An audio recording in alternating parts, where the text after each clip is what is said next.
तो नमस्कार दोस्तों, स्वागत है आप सभी का स्पिरिचुअल लाइफ चैनल पे, जहां हम करते हैं आध्यात्मिक बातें।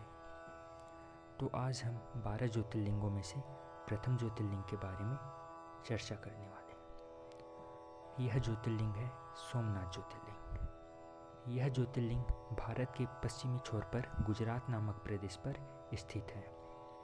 भगवान शिव ने 12 ज्योतिर्लिंगों में से यह प्रथम ज्योतिर्लिंग है। यह मंदिर रोज सुबह 6 बजे से रात 9 बजे तक खुला रहता है। यहाँ रोज 3 आरतियाँ होती है, जिसका समय सुबह 6 बजे, दोपहर 12 बजे तथा शाम 7 बजे है।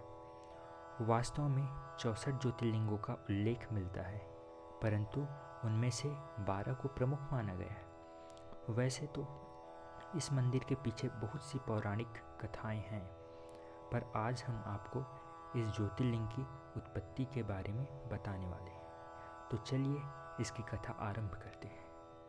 पौराणिक कथाओं के अनुसार प्रजापति राजा दक्ष के 27 कन्याएं थीं। सभी का विवाह चंद्रदेव के साथ हुआ था। इन सब बहनों में से रोहिणी अत्यधिक सुंदर थी। इस वजह से चंद्रदेव का रोहिणी के प्रति विशेष आकर्षण व प्रेम था। जब यह बात अन्य बहनों को पता चली तो वे सब दुखी रहने लगी और अपने पिता दक्ष के शरण में चली गई। दक्ष ने चंद्रदेव को प्रेम पूर्वक समझाया कि तुम देवता हो, अपनी पत्नियों के प्रति ऐसा भेदभावपूर्ण व्यवहार करते हो। तुम्हारे मन में तुम्हारी अन्य पत्नियों के प्रति प्रेम कम और अधिक ऐसा सौतेला व्यवहार क्यों है? यह उचित नहीं। अब तक जो व्यवहार किया वह ठीक नहीं था, परंतु आगे से तुम ऐसा नहीं करोगे। सबसे समान प्रेम करोगे और भेदभाव भी नहीं करोगे, ऐसा कहकर चल दिए। परंतु इसके बाद भी चंद्रदेव के व्यवहार में कोई परिवर्तन नहीं आया, और जब यह खबर दक्ष को मिली तो उन्होंने चंद्रदेव को फिर से मनाया, परंतु बार बार मनाने पर भी चंद्रदेव के न माने जाने पर क्रोध में आकर दक्ष ने उन्हें श्राप दे दिया कि मेरी पुत्रियों का अपमान करते हो तथा मेरी आज्ञा का अवहेलना करते हो। मैं तुम्हें श्राप देता हूँ कि तुम्हारे तेज दिन ब दिन अब से कम होता जाएगा तथा तुम्हें क्षय रोग हो जाएगा।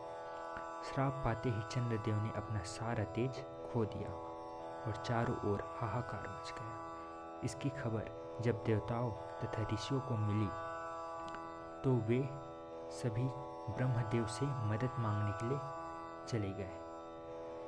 तब ब्रह्मदेव ने कहा कि श्राप तो मिल चुका है, उसे रोका नहीं जा सकता, परंतु इसे एक उपाय से खत्म किया जा सकता है। उन्होंने कहा कि तुम्हें एक पवित्र स्थान पर जाना होगा, जहाँ का वातावरण वहाँ की शुभ प्रभाव से परिपूर्ण हो, और वहाँ जाकर विधि पूर्वक मृत्युंजय मंत्र का जाप करते हुए भगवान शिव की आराधना करनी होगी। यह सुनकर चंद्रदेव ने बिना विलंब किए ब्रह्मदेव से अनुमति लेकर एक पवित्र स्थान की खोज में चले गए, और उन्होंने एक पवित्र स्थान पर जाकर भगवान शिव की 6 महीनों तक कठोर तप की, तथा भगवान शिव उनके कठोर तप व निष्ठा को देखते हुए प्रसन्न हुए और उन्होंने प्रकट होकर चंद्रदेव से वरदान मांगने को कहा। तब चंद्रदेव ने वरदान मांगा कि राजा दक्ष के द्वारा मिले श्राप से मैं मुक्त हो जाऊं और मेरी सारी अपराधों का मुझे क्षमा कर दीजिए महादेव। परंतु राजा दक्ष के श्राप को पूरी तरह समाप्त करना शिव जी के लिए भी संभव नहीं था।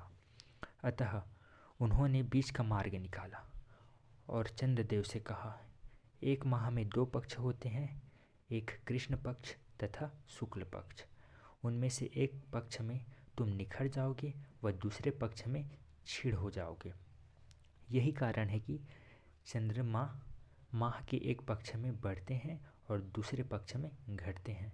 यह उपाय सुनकर चंद्रदेव अत्यधिक खुश हुए और भगवान शिव की आराधना व स्तुति करने लगे। यह देखकर भगवान शिव अत्यधिक प्रसन्न हुए। वह साकार रूप में ज्योतिर्लिंग के रूप में वहाँ स्थापित हो गए और यही ज्योतिर्लिंग सोमनाथ ज्योतिर्लिंग के नाम से तीनों लोकों में प्रसिद्ध हो गया। तो इसकी उत्पत्ति की कथा यही थी दोस्तों। आपको यह कथा कैसी लगी कमेंट में ज़रूर बताइएगा और हम आपको अगली वीडियो में द्वितीय ज्योतिर्लिंग की कथा के बारे में बताएंगे। तब तक के लिए बाय। तो मिलते हैं अगले वीडियो में।